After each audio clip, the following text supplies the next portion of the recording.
Recibimos en nuestra mesa de trabajo a Juan Sebastián Roldán, secretario particular de la Presidencia de la República. ¿Cómo le va? Bienvenido, buenos días. Bienvenido, secretario. Muy bien, gracias. ¿Cómo andan las cosas? ¿Qué van a estar con frío? ¿Ah? Mañana de verano. ¿Cómo anda la temperatura? Bien, todo va bien. La temperatura política. Bien, todo va bien. ¿Ya? ¿Cómo cerramos los últimos 4 años del gobierno, los últimos 4 meses de este año del gobierno del presidente Moreno? De pronto me teletransporté al 2021. Iba a decir, Diosito, me dormí en el 19 y me desperté el 21. Bien, sacando adelante el país. El gobierno le corresponde sacar adelante el país y es lo que hacemos todos los días. En lo último, señor secretario, en materia política nacional, digamos, la Asamblea se fue al receso después de tomar una decisión importante, que fue la del juicio político a los consejeros de participación ciudadana. ¿Cuál es la visión del gobierno del presidente Moreno con respecto de lo sucedido políticamente en ese juicio político y lo que debería venir después con el Consejo de Participación, tomando en cuenta de que hay algunas propuestas de reformar o de enmendar la Constitución para eliminar ese organismo? Nosotros somos respetuosos, como el presidente lo dijo desde el primer día, de los otros poderes del Estado. La Asamblea ejerció su capacidad constitucional. Ese Consejo de Participación encabezado por Traves era... Tuárez. Era una demostración de lo que puede llegar a ser lamentablemente la política en el país. La Asamblea, me imagino que lo interpretó así. Trataron de abrogar funciones que no les corresponden y, por supuesto, dejaron de ejercer su cargo porque la Asamblea tomó esa decisión. ¿Qué viene después? ¿Cuál es, digamos, la posición que adopta el gobierno con respecto de las intenciones que hay de reformar la Constitución y de eliminar el organismo? Nosotros nos corresponde preocuparnos por lo que el Ejecutivo tiene que hacer, es decir, crear empleo, preocuparnos por la seguridad ciudadana, preocuparnos por la situación de los ecuatorianos. Lo que vayan decidiendo otros poderes del Estado, ellos lo tienen que decidir. Si hay una petición de firmas para consulta popular, serán esos ciudadanos los que tengan que impulsarla. Nosotros creemos que hoy día a nosotros nos corresponde hacer lo que nos corresponde hacer, y es ir mejorando la situación económica, de seguridad social de nuestro país. ¿Fue un error no haber incluido en la consulta del 2018, en febrero 4, una pregunta más, digamos, directa? Eliminemos de entrada el Consejo de Participación y no ir a ese proceso de elección popular y ahora este juicio político y tal. Siempre es fácil juzgar la historia desde las circunstancias actuales sin mirar la coyuntura de ese momento. Me parece que hoy día tenemos lo que tenemos. Ojalá el Consejo de Participación Ciudadano con sus nuevos miembros actúe en concordancia con lo que dice la Constitución, con sus limitaciones, con sus posibilidades y con lo que demanda la ciudadanía. ¿El gobierno estaría de acuerdo en la desaparición del Consejo de Participación Ciudadana? El gobierno no tiene una posición al respecto y el gobierno respeta los poderes del Estado. Del 2018. El gobierno no tuvo una posición al respecto de cómo debía conformarse ese consejo y cuáles eran sus posiciones. Cuando tengamos que discutir el tema, el presidente tendrá una posición y nosotros, sus voceros, la comunicaremos. ¿La suya cuál es, secretario? La mía, lamentablemente, desde hace casi año y medio ya no puedo decir mi opinión directamente porque represento como vocero al presidente de la República. ¿Pero va por la línea de que desaparezca el organismo? Como le digo, no puedo dar mi opinión. Cuando salga del cargo, encantado, le digo todas mis opiniones. Sería lo más indicado que esas atribuciones que hoy tiene el Consejo, la de sobre todo designar autoridades de control, retornen al Poder Legislativo. Creo que siempre hay dos posibilidades, ¿no es cierto? Tener la vergüenza que tuvo el correísmo con adláteres de Correa nombrando a los panas de Correa, o tener un Consejo de Participación Ciudadana transitorio como el que manejó el serísimo doctor Trujillo, que nombró autoridades independientes. Algunos piensan que Trujillo hizo, desde la primera visión que usted señaló, algo parecido. Se nombraron, pasamos de los panas de Correa a los panas de Trujillo. Yo creo que eso es solamente la mirada de un grupo. Ese grupo es el de los panas de Correa. No he escuchado a casi nadie más que no sea pana de Correa decir algo así. Dudar de la honorabilidad de Trujillo es complicado, ¿no? Un hombre con una carrera y vida política impecable. Y dudar de la honorabilidad de Correa y sus adláteres, pregúntele a la justicia, ¿cuántos huidos, cuántos apresados? Cuando hace algunas semanas usted tuvo la gentileza de asistir a una entrevista también con nosotros, debo decirle a la audiencia que Juan Sebastián Roldán a nuestras invitaciones no se ha negado a participar, lo cual lo valoramos, pero hace varias semanas usted mencionó en estos mismos micrófonos que el gobierno, ante una pregunta del contertulio, el gobierno iba a empezar a mirar hacia adelante y dejar de ver el retrovisor. ¿Se sigue viendo el retrovisor, señor secretario? No, solamente que usted me pregunta la diferencia entre un consejo de Adláteres Panas de Correa y el otro de Trujillo. Hablemos del gobierno. Solamente estamos haciendo un análisis sencillo de qué ha funcionado. Si nosotros hoy comparamos la Corte Constitucional de Pamela Martínez, delatora de Rafael Correa, su asesora jurídica y quien manejaba sus cuentas oscuras hoy día en discusión al respecto del juicio, y revisamos la Corte actual con Hernán Salgado, con Daniela Salazar, con Carmen Corral, con Herrería, la comparación salta a los ojos. Es decir, una cosa es no quedarse en el pasado, otra cosa es no mirar ese pasado para no aprender de ese pasado y no cometer los mismos errores en el futuro. Hablemos en ese contexto de la acción del gobierno. ¿Se sigue mirando el retrovisor o no? El gobierno todos los días tiene que trabajar para subsanar tantísimos problemas o de despilfarro o de corrupción o de obstrucción mental de la gente que manejó el gobierno pasado. Sin embargo, a nosotros nos corresponde solucionarlo y estamos en el camino de solucionar la enorme mayoría de esos temas. Por ejemplo, usted habló de la necesidad de crear empleo. ¿Qué se va a hacer en los últimos 4 meses de este 2019? Que podría ser una etapa clave. Al final de octubre, primer día de noviembre, deben enviar la proforma presupuestaria, está pendiente la reforma tributaria, la reforma laboral.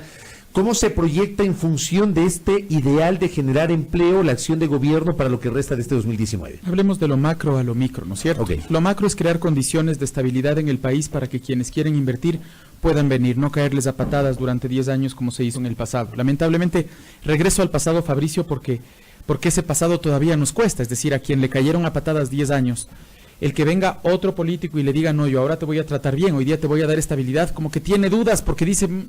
Puede ser que la política me haga lo que me hizo durante tanto tiempo. Sin embargo, nosotros generamos estabilidad, tenemos instituciones serias, esas instituciones no le responden a nadie, y tenemos una ley de fomento productivo que llama a los inversores a invertir. ¿Qué hemos logrado con eso? Ya hoy día, el año pasado, cerramos el año con mayor cantidad de inversión extranjera de la historia de este país. Es una demostración concreta y esa inversión se traduce en empleo. Segundo, nosotros estamos dándole mucha fuerza al tema de la construcción. No solamente por la vía de Casa para Todos, que ya ha entregado alrededor de 30,000 casas, bonos o incentivos para la construcción, sino también con lo que se lanzó la semana pasada con el BIES, y es $900 millones, colocarlos para construcción con financiamiento de 100%, es decir, sin entrada, hasta casas de $130,000, 20,000, 30,000, 50,000, $130,000. ¿Cuál es la diferencia? Porque sí tenemos que poner la diferencia, ¿no es cierto? Nosotros la plata del IES le ponemos en la gente, en la construcción. Ellos la plata del IES le ponían en el presupuesto general del Estado y por eso ponían en duda la dolarización. Es decir, sí, siempre nosotros estamos mirando adelante, pero también estamos mirando los errores del pasado, porque la tentación de coger la plata de todos para poner en el presupuesto es sencilla, ¿no es cierto? No habría que tomar ninguna decisión difícil. Pero ¿qué ponemos en duda? La dolarización. Y nosotros, siendo responsables de eso, no lo vamos a hacer nunca. Ahora, para que haya gente que se arriesga a tomar un crédito de ese tipo, se necesita tener gente con empleo. Y eso es lo que mucha opinión pública y gente está reclamando en este momento, que no hay esa generación de empleo. Hace una semana y media tuvimos aquí al legislador Roberto Gómez y él decía, el gobierno no está cumpliendo con esa oferta de campaña de crear 250,000 empleos, porque ahora mismo tenemos 265,000 desempleados. Ahí hay una discusión que tener, ¿no es cierto? Yo creo que sin duda alguna el tema del empleo es un problema, sin duda alguna es uno de los temas en los que nosotros estamos trabajando todos los días y es el enfoque del presidente. Yo que estoy a su lado, el presidente tiene 2, 3 reuniones diarias al respecto de ver cómo reactivamos la producción, cómo reactivamos el empleo. Y al mismo tiempo que ese es un problema, el dinamizar la construcción, por ejemplo, es uno de los elementos que más dinero deja en la economía y por tal razón más empleos genera. Por eso es que nosotros estamos enfocados en que la economía ya no... Si nosotros, por ejemplo, sacamos la ley de plusvalía, y regreso a lo que usted me planteaba, Fabricio, es decir, tenemos que hablar de eso porque ellos fueron tan absurdamente torpes que lo que hicieron es parar la construcción. Cuando uno para la construcción, ¿a quién le para? Al albañil ecuatoriano, al carpintero ecuatoriano, al grafitero ecuatoriano, ¿no es cierto? Al plomero ecuatoriano, a los materiales ecuatorianos, casi no se importa para construir. Pero a raíz de que se derogó la ley de plusvalía, ¿ha mejorado, ha crecido el sector de la construcción o sigue todavía estancado? Es que estamos en proceso de construcción, no es tan rápido. Si yo vengo a donde ustedes acá, les caigo a patados y pongo una bomba en la radio, no es que llego al día siguiente y le digo, tranquilos, pónganse una nueva radio y ustedes se ponen. Primero tienen que curarse, ¿no es cierto?, de la paliza que les pegaron. Segundo tienen que volver a levantar la casa, tienen que comprar equipos. Eso es lo que está pasando. La gente confía en el Ecuador, pero poco a poco lo va haciendo. Las personas que son empresarios y escuchan esta radio saben perfectamente que destruir es facilísimo. construir con bases sólidas, con la solidez del diálogo, de la discusión, es mucho más lento, toma más tiempo, pero sin duda alguna va a durar mucho más. Pero ¿no será que el sector empresarial también espera mucho más del Estado que lo que entregan ellos? Yo lo escuchaba en una entrevista radial la semana pasada. Es que yo le explico qué es lo que pasó. Lamentablemente hubo una situación dicotómica, doble vincular se llama en términos psicológicos, y les explico lo que eso significa. Es como cuando a un perrito le llamas y le dices venga, y el perrito y le pegas una patada. El pobre perro no entiende qué pasó. ¿Qué es lo que pasa con los seres humanos cuando tenemos elementos doble vinculares? Es que no sabemos bien lo que pasa. Yo creo que eso lamentablemente terminó sucediendo con el gobierno de Correa. Por un lado, cogía y decía, no queremos empresarios, no les queremos, y luego cogía toda la plata del Estado, irresponsablemente poniendo en riesgo la dolarización, lo que significa eso para los ecuatorianos, y le volcaba a la economía. ¿Qué hacían los privados? No tenían que arriesgarse ellos. Los privados vivían con la plata del Estado, porque como llegaba vía consumo, tranquilamente iban sin arriesgarse, sin innovar, como les caían a patadas, no tenían por qué ir adelante, entonces se aguantaban. Nosotros sí esperamos que ellos se jueguen con más fuerza, sin duda ninguna, pero para que nosotros podamos pedirles a ellos que se jueguen con más fuerza, tenemos que darles las garantías. ¿Pero lo están haciendo o no? Por ejemplo, en esta situación, digamos, compleja, se entiende que hay una situación económica compleja, hay una serie de desvinculaciones, miles de personas han quedado sin trabajo, y el sector privado daría la impresión que no está haciendo lo suficientemente lo que hay que hacer para tratar de, por lo menos a una parte de esa masa laboral de trabajadores desvinculados, vincularlos justamente a sus actividades. El sector privado debería hacer más, esperamos que sí lo haga. ¿Y de qué depende? Debería. ¿Por qué no lo hace? Porque depende de ellos. Es un país libre. Pues este ya no es un país en que uno llega, pega dos carajazos, da una orden en la asamblea, todos votan y si no les sancionas. Es un país democrático. En democracia las personas toman decisiones. A nosotros nos corresponde hacer nuestra tarea, que es lo que estamos haciendo. Al sector privado le corresponde mojarse. Por ejemplo, lamentablemente pesa el pasado para que lo haga. Por ejemplo, para eso se hablaba del envío a la Asamblea Nacional de un proyecto de ley de fomento productivo, la versión 2. ¿Está listo o no? No. Se envió uno, yo no sé quién es el que habló del fomento productivo 2. Salió del propio gobierno, ¿verdad? No, nosotros no, yo soy parte de la mesa chica, estoy con el presidente todo el tiempo. ¿No hay ley de fomento productivo 2? Nunca se ha analizado un proyecto al menos en las esferas en las que yo estoy, un proyecto de fomento productivo 2. Había un proyecto de fomento productivo 1, es con ese con el que se tiene que tratar. No sé de lo que se trata, de lo que me está hablando. ¿La reforma laboral? Tiene que haber una reforma laboral. ¿Para cuándo? Apenas vuelva a la asamblea, esperamos ya poner en discusión de los ecuatorianos de sus temas. ¿La reforma tributaria? También, y lo importante, porque hay que dejar puntualizaciones, que la reforma laboral es una reforma laboral que va a dejar intactos los derechos de los trabajadores hoy, pero que va a eliminar las barreras para que los trabajadores puedan entrar al trabajo. ¿Cuáles barreras, por ejemplo? Voy un segundito. Lo que no podemos nosotros permitir es tener un código que es muy bueno para las personas que tienen trabajo y muy complicado para que la gente pueda entrar. Entonces, de lo que se trata es de discutir esas barreras precisamente, que es lo que estamos haciendo en el Acuerdo Nacional, y a partir de esa discusión encontrar cuáles son los problemas para que las personas que no tienen trabajo tengan un trabajo y cuenten con derechos que hoy día no tienen. Actualmente, ¿cómo está conformada la mesa chica del gobierno, del gabinete del presidente Moreno? Por miembros del gobierno del presidente Moreno. Sí, pero ¿quiénes son? ¿Quiénes son? Porque unos han salido del entorno más cercano. Sí, no creo que corresponde a la entrevista saber quiénes son miembros de la mesa chica. Si el presidente me lo autoriza, encantado se los digo, pero creo que hay temas de interés nacional más importantes. Para saber quiénes son los que están más cerca del presidente. Es que no necesariamente significa que son los que están más cerca. Nosotros discutimos más cercanamente los temas políticos, pero hay ministros, por ejemplo, de la rama social que están muy cerca en temas sociales. Este no es un gobierno en el que el presidente se rodea solamente de un grupo de gente, sino es un gobierno en el que tiene distintas aristas para discutir. ¿La reforma tributaria qué apunta? ¿Incremento del IVA o no? Todavía no podemos nosotros anunciar porque es parte de una discusión en marcha, no solamente dentro del gobierno, sino en la sociedad civil en el Acuerdo Nacional. ¿Al interno están analizando proponer el aumento del IVA o no? No es parte de la discusión hoy mismo en términos internos. Habrá que ver cómo sale la discusión a nivel del Acuerdo Nacional, habrá que ver qué pasa de la discusión. Hoy día a nosotros nos preocupa más que la nueva reforma tributaria, nos preocupa lo que estamos haciendo todos los días. De verdad que son innumerables las tareas que nos corresponden diariamente como para estar solamente centrados en lo que se viene. ¿Cómo evaluamos los últimos cambios en el gabinete del presidente Moreno?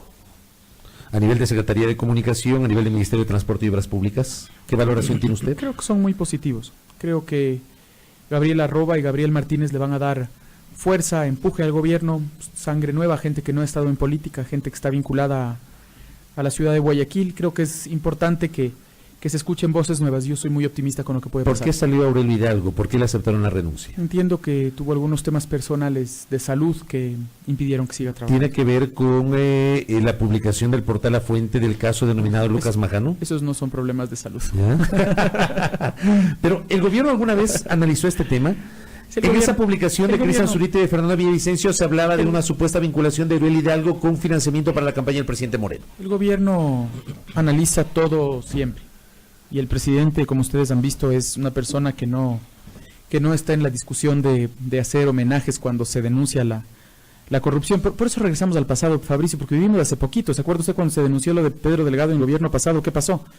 ¿Cómo era? ¿Me corto las venas o me quito la vida? Ya me pierdo yo en todas las amenazas de suicidio. Correa asistió a un homenaje en el Hotel Quito. Pero no solo a Pedro Delgado, sino también a Capaya.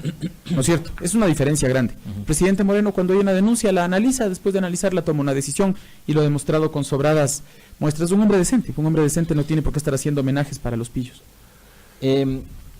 Yo le quería consultar sobre... se me escapó la idea última. Oye, hasta que recuerdes la idea. Se mareó con lo de los pillos. Oiga, ¿qué pasó? Oiga, el Pablo Campana, cuando todavía era ministro, habló de la ley de fomento productivo 2. Habrá que preguntarle a Pablo. Claro, pero me parece interesante que usted en este momento ha dicho que no hay una ley de fomento productivo 2. No, le repito, nosotros en la mesa chica o yo con el presidente de la República no hemos visto nunca un texto o una presentación de nada que se llame de fomento productivo 2. Esta es una publicación del Telégrafo del 26 de junio que dice: proyecto de ley de fomento productivo 2 estará listo en 30 días, dice. Ahora sí ya vamos con esta idea, porque a propósito de la llegada de Gabriela Roa a la SECOM y de Martínez al Ministerio de Obras Públicas, Sonnenholzner va ganando terreno en la composición del gabinete y van saliendo gentes en el manejo estratégico de la comunicación que eran muy cercanas a Moreno. Esos son Ejemplo, intentos, Michelena. Esos son intentos de intriga de la política. No, en el gobierno somos todos un equipo. Andrés Michelena es ministro de Telecomunicaciones y goza de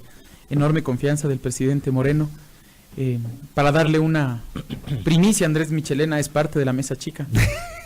Siempre fue. Andrés claro, Andrés es cercano colaborador del presidente Moreno y por supuesto el vicepresidente de la República tiene un muy importante rol en el gobierno, como ustedes verán todos los días.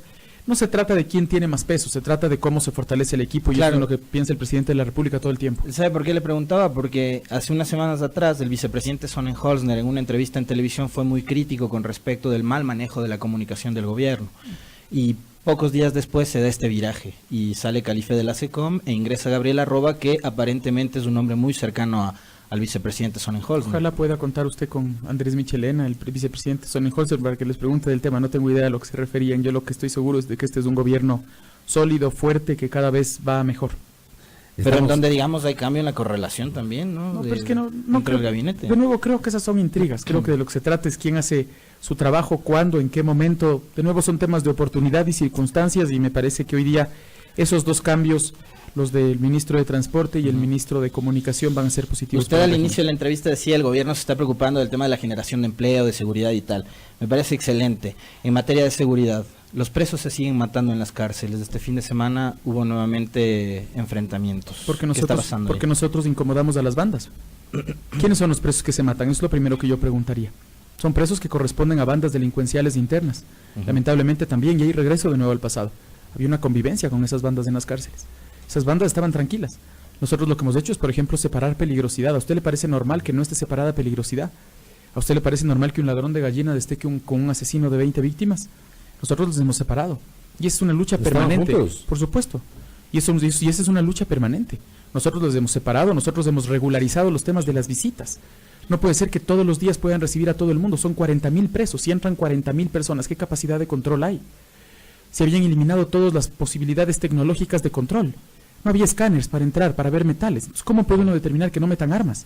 Y poco a poco esto ha significado $25 millones de gasto en los últimos meses solamente para poder mejorar la situación. De ninguna manera es perfecta, de ninguna manera. Y es un gravísimo problema que tenemos que enfrentar.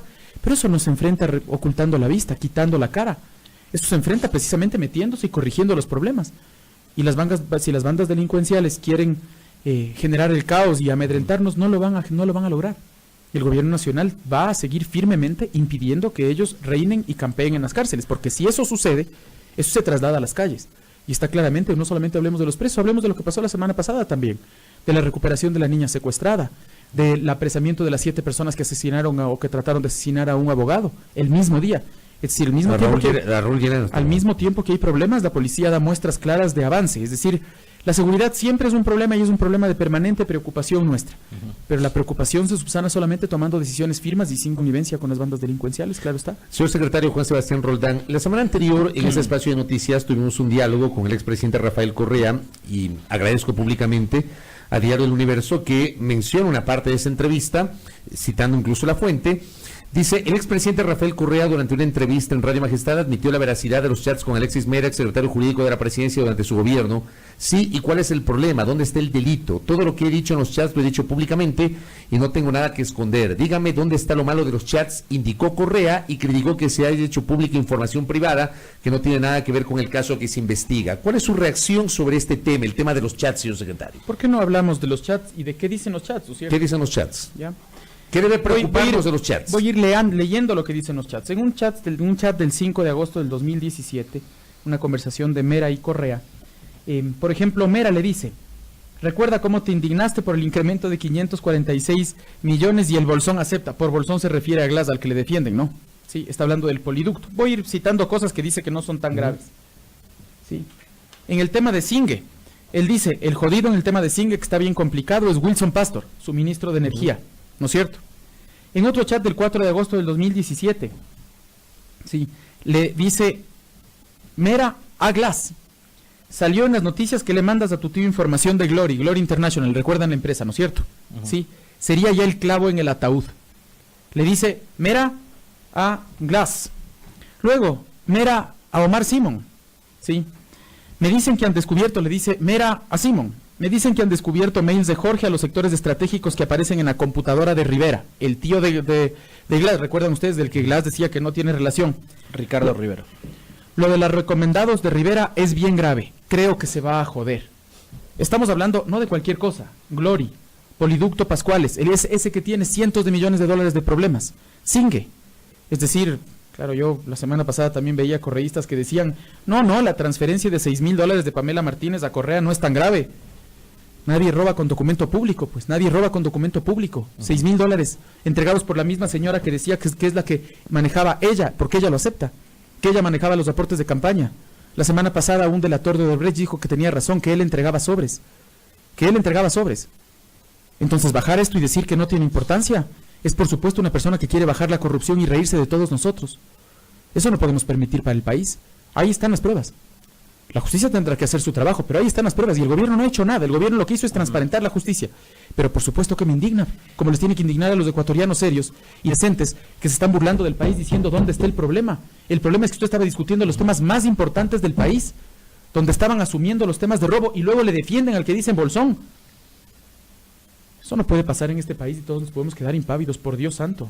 Detrás de esos chats, debería la justicia ir por la ruta del dinero, ¿no? Porque $6,000 para comparando con lo que con lo que por ejemplo la Comisión Anticorrupción asegura que se robó Correa, han pasado de 25,000 a 100,000 millones de dólares. Hagamos un análisis serio del tema de la plata. Habría que ya encontrar algo, ¿no? De la ruta del dinero. No, se han encontrado $20 millones. Nunca en la historia del Ecuador se habían encontrado 20 millones, ¿no? Nunca.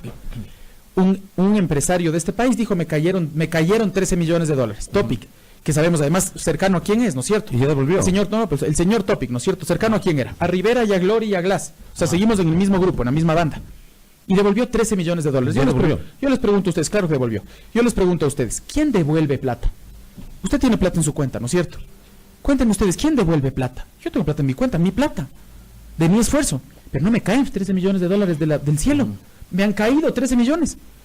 Por supuesto devuelve plata porque se da cuenta que si esa plata se encuentra en la justicia se va a la cárcel. ¿Qué más se recuperó? Bienes de Petroecuador. Pero para recuperar la plata hicieron un entramado legal tan complicado que hace que, por ejemplo, una persona para devolver plata tenga que tener sentencia ejecutoriada. Eso significa todos los años de acusación, defensa, sentencia, apelación. ¿Qué es lo que estamos haciendo nosotros? Estamos planteando con el Acuerdo Nacional entregar una nueva ley para temas de extinción de dominio. Es decir, una persona, solo permítame terminar la argumentación porque si no, no se me va a entregar, no se me va a entender. Que una persona que ha sido sindicada en ciertos delitos, por ejemplo, corrupción, robo, asesinato, secuestro, violación, los bienes de esa persona van directamente al Estado. Se evalúan. Si la persona es declarada inocente, se le devuelva la plata. Pero si la persona es culpable, todos los ecuatorianos usamos el dinero que a nosotros nos corresponde y no a esa persona. ¿Por qué vetaron la ley anticorrupción que aprobó la Asamblea que aprobaba el comiso de bienes? Esa ley tenía problemas serios porque era un montón de líos para poder recibir la plata. Esto tiene que ser rápido.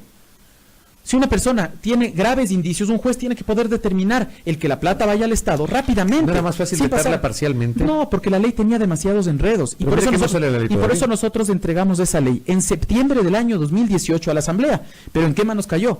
Eso cayó en manos de Marcela Guiñaga, que manejaba la ley de justicia, y por supuesto duerme el silencio de los justos. Y estamos viendo lo que discuten los panas. Nosotros entregamos una ley de poquitos artículos, súper sencilla, y no se aprobó. ¿Por qué? Porque no le dieron trámite en esa comisión. Entonces hablemos de las cosas, de quiénes son los responsables. Así de claro, nosotros como gobierno estamos planteando las soluciones, y no solamente en los temas de corrupción, sino en los temas de economía y seguridad, que es lo que le corresponde a la gente. Pero no podemos dejar de lado los temas de corrupción y no podemos quedar impávidos ante un tipo que, fugado de la justicia, se ríe de nosotros diciendo que los chats no tienen nada complicado. Desde hace 100 días la Comisión de Justicia está en manos de otros legisladores. Y esas personas tendrán que responderle al Ecuador de por qué todavía no se ha tratado el tema. Sin embargo, seguimiento a eso. Es que esa comisión está tratando hoy día dos leyes fundamentales. Una es la reforma electoral. Y nosotros desde el Acuerdo Nacional estamos planteando reformas con todo el resto de los partidos, sociedad civil y otros poderes del Estado para poner en discusión. Pero claro, ¿qué pasó antes? Eso es lo que tenemos que discutir. Hay que preguntarle a la persona que manejaba esa comisión, ¿qué pasó antes? Y ahora desde septiembre hasta mayo, perdónenme. Pero ahora hay que anteponer lo importante a lo urgente. No, hay que poner los dos temas al mismo tiempo. Aquí todo es urgente. Tanto los temas de corrupción como los temas democráticos son fundamentales para la historia de este país. Y es la Asamblea la que tiene que responder al respecto. Vamos cerrando la entrevista con el secretario particular de la Presidencia de la República, Juan Sebastián Roldán. Pero aquí yo Roldán. tengo muchos más temas. Sí, pero ya se nos acaba el tiempo. Estoy lleno de papeles. 30 minutos de entrevista. Cerramos. Yo le quería preguntar sobre el tema de libertad de expresión. Este gobierno firmó el Tratado de Chapultepec, cosa importantísima. ¿Nosotros tenemos garantías de poder seguir haciendo este programa sin que exista presión alguna? ¿Alguna vez han tenido alguna presión? Le pregunto yo de vuelta. ¿Le pregunto? No, yo le pregunto, ¿ha tenido alguna vez alguna presión? Insinuaciones hemos tenido. Nunca. Sí. Yo les digo sinceramente, si es que tienen insinuaciones, denúncienlo. Directamente, el presidente Moreno no va a tolerar eso nunca. Hay insinuaciones y mensajes por ahí. No van a llamar a la radio a pedir, por favor, sáquenlo a Vela y Moncayo de la primera hora. Está equivocado de tiempo, eso pasaba hace 3 años. Pero no solamente eso, hace 3 años no es que pedían que le saquen de la radio, sino que le seguían juicio, les querían meter preso, les pedían plata. Yo soy secretario soy particular del presidente y vocero del presidente, estoy sentado aquí discutiendo y quisiera discutir media hora más todos los temas que tengan. Usted sabe que no solamente tienen el derecho, sino que les asiste la ley que nosotros cambiamos. Les asiste la posibilidad de hacerlo porque tienen una ley en la mano que les protege. Usted debe saber y eso les garantiza de que aun si nosotros nos volvemos locos y hacemos una locura, ustedes tienen una ley que les defiende, que es más importante que cualquier político y su buena voluntad. Usted debe saber que tanto usted como cualquier representante del gobierno tiene la posibilidad de venir a este espacio y participar de una entrevista, pero ¿pasó algo con Ecuador Inmediato? ¿Hubo una presión sobre Ecuador Inmediato, señor secretario? No tengo ni idea, pero ¿qué presión sobre Ecuador Inmediato? Lo que entiendo es que fondearon los correístas de Ecuador Inmediato, pero presión de nuestra parte de ninguna manera. No hubo una presión. 25 denuncias en el host internacional sobre supuesta mala utilización de fotografías. Pero por falsedades, pues. Una cosa es libertad de expresión. Otra cosa, si ponen una foto tratando de dar una mala noticia, si es que se utiliza y hay mecanismos legales que te permiten pedir esa corrección, por supuesto que se va a pedir. Entonces sí hubo denuncias. Y a ustedes directamente, si ustedes dicen, por ejemplo, que yo he hecho algo que no he hecho, por supuesto yo voy a pedir una corrección, no faltaba más. Yo tengo ese derecho, por supuesto, derecho legal, mi derecho moral. Lo mismo ha pasado allá, solamente que ellos son un poco más aversos a corregir porque son un poco más cercanos a lo que pasaba durante tanto tiempo en el gobierno anterior. No, nosotros no somos cercanos. Ellos me estoy diciendo. Son un poco más usted hoy día está preocupado, usted no sé cómo preocupado.